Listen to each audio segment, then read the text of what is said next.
안녕하십니까. 고수직딩의 기업 분석 매일 글 올렸었는데요. 카페에 이제 회원님들이 잘 이해를 돕기 위해서 동영상을 만드는 게 좀 더 좋을 것 같아 가지고 뭐 한번 만들어 보는 겁니다. 잘 되고 있네요.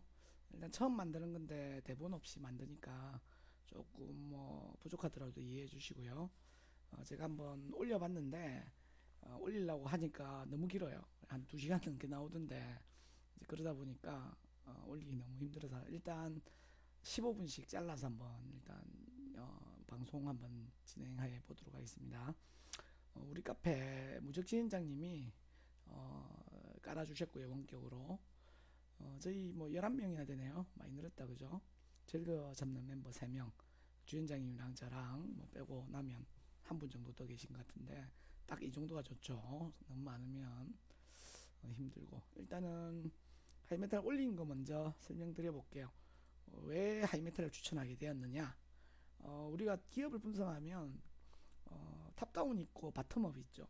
제가 주로 쓰는 건 이제 바텀업을 썼었는데 바텀업보다는 탑다운이 조금 나은 부분이 있어요. 요즘 같은 경우는 저평가된 기업이 오르는 게 아니고 인기 있는 시장에 관심을 끄는 모멘텀 있는 기업들이 주가가 좀 좋아요.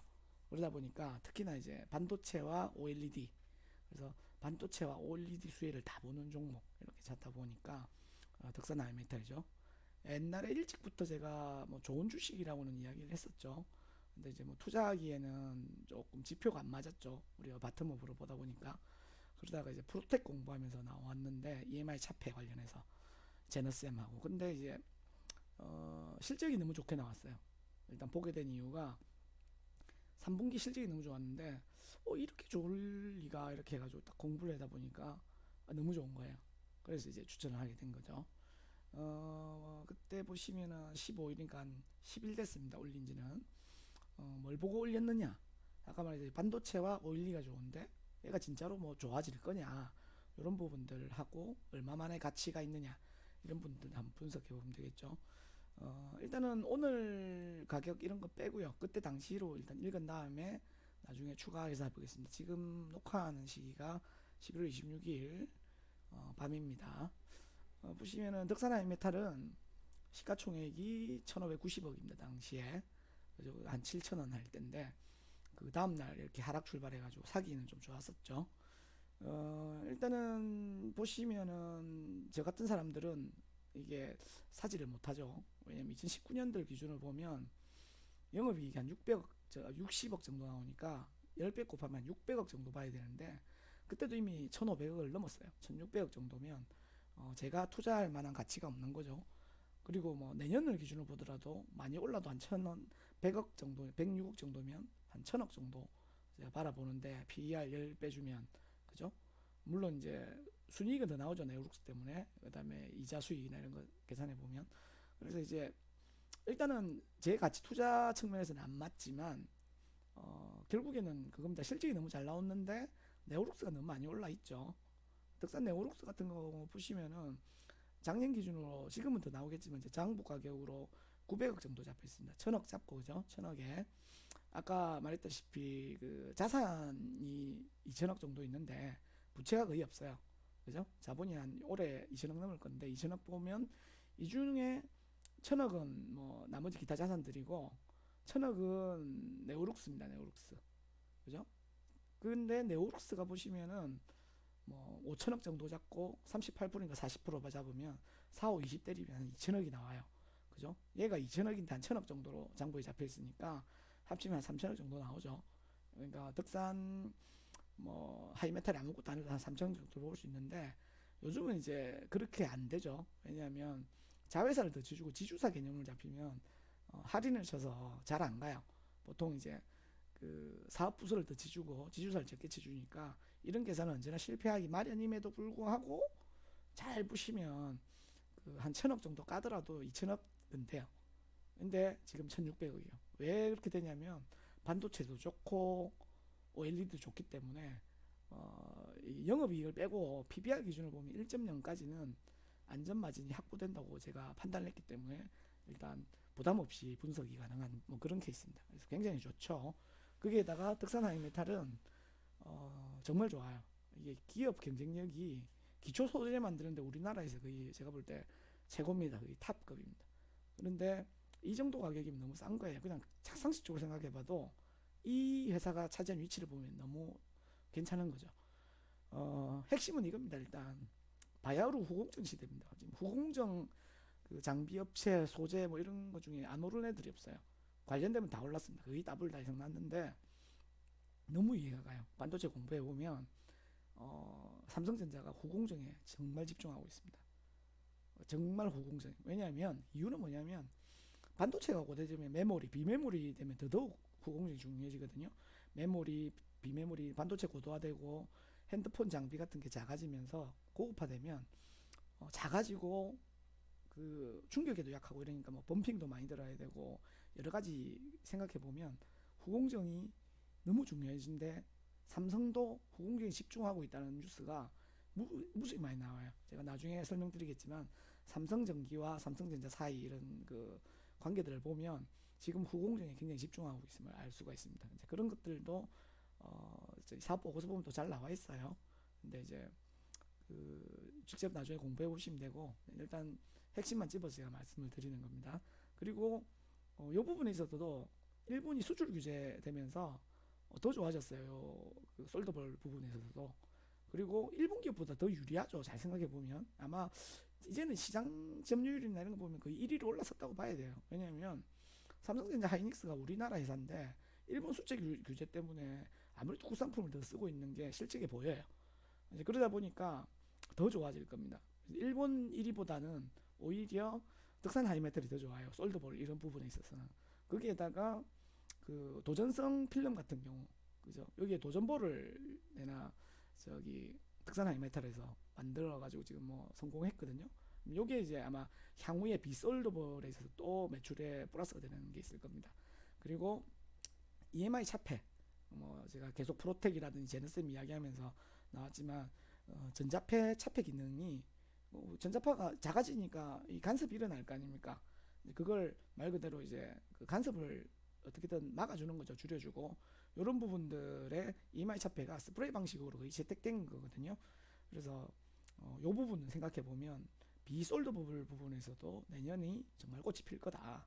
그리고 뭐 그래핀 특허 때문에 한번 반짝 오는 적도 있는데 뭐 나노 와이어라든지 보시면은 우리가 폴더본 폴이라든지 이렇게 접는 디스플레이 이런 부분에 있어서도 그 필요한 소재들이거든요. 그러다 보면 이 회사가 중요한 소재 부분에 전부 다 위치하고 있어요. 그렇기 때문에 더더욱 괜찮은 회사인 거죠. 그리고 뭐 저기 미얀마의 희귀금속 사업 이렇게 해가지고 소재를 직접 공급하려고 이제 하는 부분이 있고 이것도 이제 사업 보고서 보면 잘 나와 있습니다. 그리고 덕산 SG라고 있는데 장부가에는 빵원으로 표시되어 있고 매출이 발생 안 해요. 근데 접은 건 아니고요. 윈도우 데코 필름 해가지고 하는데 이게 만일에 뭐 되면 이건 플러스 알파다 뭐 이 정도로 하시면 돼요. 그래서 잘 보시면 제가 이제 말하는 건 PER 빼고 PBR로 봐도 1.0까지는 안전기회입니다. 그죠? 제가 볼 때 진짜 신이 주신 투자의 기회라고 할 만하고요. 그 이유는 아까 말했다시피 반도체 후공정과 OLED 둘 다 물려 있기 때문에 그래요. 그래서 너무 좋거든요. 3분기에 완전 어닝 스프라이즈 했고요. 4분기에 업 플러스 될 겁니다. 틀림없이 제 예측으로는. 그리고 2020년이 개화 시작 단계고요. 네오룩스마저도 좋아요. 근데 잘 생각해 보시면 저는 제가 말하는 거는 추정입니다. 근데 4분기 이걸 봐야 돼요. 4분기 업 플러스로 했는데 진짜로 4분기 업 플러스에서 매출과 영업이익이 진짜로 굉장한 향상을 이루는가 이런 부분을 관찰했는데 이게 아니고 원래대로 회귀된다 이러면 말 그대로 제가 예상이 틀린 거기 때문에 그때는 대응을 하셔야 되겠죠. 근데 지금 이제 제가 가정한 부분이 맞다 그러면 4분기까지는 한 3개월 정도는 그냥 들고 가시면 돼요. 그러니까 제가 볼 때는 아마 맞을 것 같습니다. 제 추정이. 이건 순전히 제 추정인데 그걸 이제 뭐 제가 계속해서 여러 방법으로 이때까지 설명해 왔죠. 뭐 추가적으로 올린 게 그거죠. 매출이 6억 뛰었는데 영업이익이 1.5배 뛴 겁니다. 그죠? 엄청나게 뛰었어요. 그리고 당기순이도 더블했는데 이건 네오룩스 때문이라고 보고 그럼 영업이익이 15억 뛴 것 같은 경우는 이게 일시적이냐 아니면 추세의 반등이냐 시작되는 단계냐 아니면 그냥 일시적으로 뭐 판관비 줄이고 뭐 이렇게 해가지고 줄인 거냐, 이 부분을 잘 생각해 보셔야 돼요. 제가 이제 주장하는 바는 그거죠. 투자 가치가 있다고 이야기하는 이유가 뭔가 변화가 있다는 거죠. 이 정도 뛸 때는. 그래서 이제 그 IR 자료를 보면 나옵니다. 솔더블이 항상 70억 언저리예요. 무조건 70억이면 80억 뛰면 다음에 또 60억 해가지고 얼쭉 70억대가 다 맞춰져요. 들쑥날쑥하지만. 근데 2분기 보시면은 86억을 뛰었습니다. 요게 지금 역대 최고예요. 86억이. 여기서 끝나느냐? 3분기 되면 95억까지 뜁니다. 이게 제가 보기에는 추세의 반등이라는 거죠. 퀀텀 점프라는 겁니다. 한 단계 이렇게 쭉 가다가 탕 튀었다는 거죠. 그죠? 퀀텀 점프라는 건 개구리처럼 쭉 가다가 한 단계 업 하는 게 퀀텀 점프 아닙니까? 지금 퀀텀 점프 됐다 보는 겁니다, 지금. 그죠? 그리고 제 생각이 맞나 틀리나 한번 보시면 이게 솔더블 맞는 게 아니고 이제 마이크로 솔더블, 더 미세한 나노 솔더블이 생기는 거예요. 더 작은 형태의. 여기 보시면 3D 패키지인데요. 이 반도체를 3D 패키징하는 그림입니다. 그죠? PCB가 있고 원래 이렇게 전기 신호 해가지고 접착해 주는 거잖아요. 범핑 작업하면 들어가죠. 왜냐하면 범핑이라는 게 그런 거잖아요. 범퍼처럼 이렇게 완충 작용을 합니다. 쿠션처럼 이렇게 공 형태로 만드는 이유가 전기도 전달하고, 그죠? 굉장히 유리하기 때문에 이런 걸 하는데, 옛날에는 이런 게 필요 없고 와이어 형태로 이렇게 쭉쭉쭉 넣었죠. 근데 이제 뒤로 갈수록 이제 후공정이 되면서 이제 소재가 미세해지고 충격에 약하고 이러다 보니까 반드시 이제 범핑 형태가 들어갈 수밖에 없고 이제 후공정 역할이 중요해질 수밖에 없죠. 거기에 딱 보시면 요겁니다. 옛날에는 솔더볼이 요거 하나씩 박았는데 이제는 마이크로 솔더볼까지 필요한 거죠. 마이크로 솔더볼은 더 작게 만든 겁니다. 그러면 기술력이 더 필요해요. 새로 단가가 더 올라가겠죠. 개수는 무지막지하게 늘어납니다. 이겁니다, 이거. 그죠? 그러면 내년에 반도체 호황이 온다면 이건 진짜 퀀텀 점프 정도가 아니고 어마어마하게 좋아지는, 진짜 직접 수혜를 단독으로 받을 수밖에 없는 구조예요. 근데 이게 제가 제 말이 아니고 잘 생각해 보시면 가장 최근에 그 신한에서 만든 그 보시면 정확하게 나와요. 뭐라고 적혀 있냐면 고마진 제품 마이크로 솔더블 매출이 증가했다 이거죠. 그럼으로 인해서 매출만 증가했느냐, 영업이익이 급속히 증가했다는 거죠. 왜냐하면 비싼 걸 파니까. 그죠? 그러니까 P, Q 다 늘어나는 거예요. 그러니까 일단은 제가 좋다고 말씀드리는 거고, 신규 아이템 테스트 물량 증가도 이제 고려해 봐야 돼요. 아까 말했죠. 이거 지금 거의 안 늘었거든. 비썰더블 매출을 보시면 아마 여기도 제가 볼 때 계속 늘어날 겁니다. 요게 그 EMI 차폐라든지 솔더볼 되나 도전볼 정도 되겠죠. 여기가 솔더볼, 이제 뭐 여기는 EMI 차폐, 이런 부분 이제 아마 더 늘어날 겁니다. 보시면은 나와 있어요. EMI 차폐 같은 경우도 지금 테스트 샘플 넣고 있어요. 2019년 하반기 이후에 양산 준비하고 있거든요. 그러면 2020년 되면 요 부분에 있어서 비솔더블 부분에 있어서도 EMI 차폐 매출 잡히면 또다시 퀀텀 점프입니다. 그러니까 요렇게 가다가 지금 마이크로 솔더블 때문에 한 칸 튀고, 그 다음에 한 칸 튄 게 이렇게 올라가요. 왜냐면 후공정이 늘어나니까, 반도체 후공정이 늘어나니까 우상향을 그리다가 또 비솔더블 부분에 있어서 계속 그 EMI 차폐 스프레이 같은 거, 요 스프레이는 말 그대로 그 소모품이잖아요. 뿌리고 나면 반도체 만들어 없어지니까 또 뿌리고 또 뿌리고 이렇거든요. 장비보다 소재가 좋은 게 그런 부분이에요. 그죠? EMI 이렇게 실드 스프레이를 뿌리면 소모품이니까 지속적으로 매출이 발생할 수 있겠죠. 그러면 이렇게 가다가 콘돔 점프하고 콘돔 점프하고, 그래서 내년이 좋아진다는 거죠. 도전볼 설명했고요. 일단 이제 제가 추천하는 가장 큰 핵심은 일단 다 설명을 드린 겁니다. 이게 일시적인 게 아니다. 증권사는 그냥 똑같을 거다고 생각하지만 제가 볼 때는 매출도 훨씬 더 늘어나고요. 영업이익도 훨씬 더 늘어날 겁니다. 왜냐하면 일본 그 비중을 덕산 하이메트로 이렇게 좀 옮긴 게 표가 나거든요. 공부를 해보면 그 부분뿐만이 아니고 마이크로 솔드본이라는 고마진 제품들이 들어갔다는 게 어느 정도 추정이 돼요. 늘어나면 영업이익도 훨씬 더 늘어날 겁니다. 그리고 내년 되면 여기에 반도체 호황되면 훨씬 더 매출 더 뛰면서 이렇게 올라가면서 EMI 샤프까지 해서 한 번 더 퀀텀 점프 되면 어마어마하게 돈이 되는 거죠. 거기에 OLED 지금 주가 많이 오르죠. 덕산 네오룩스. 그러면 얘가 1.0 이하에 뭐 0.7, 0.8 받는데 이거는 뭐 투자하는 게 맞죠. 그죠? 왜냐면 추정이 틀리면 4분기 영업이익하고 매출 보고 변화가 없으면 그때 팔아도 안 늦어요.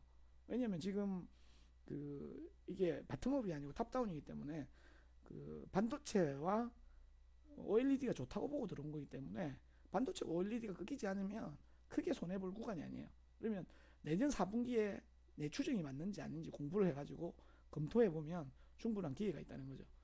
일단은 여기까지가 제가 일단 추천한 이유고요. 이제 지금 바로 끊고 15분 됐으니까 또 이어서 한 번 더 계속 설명드려 보겠습니다.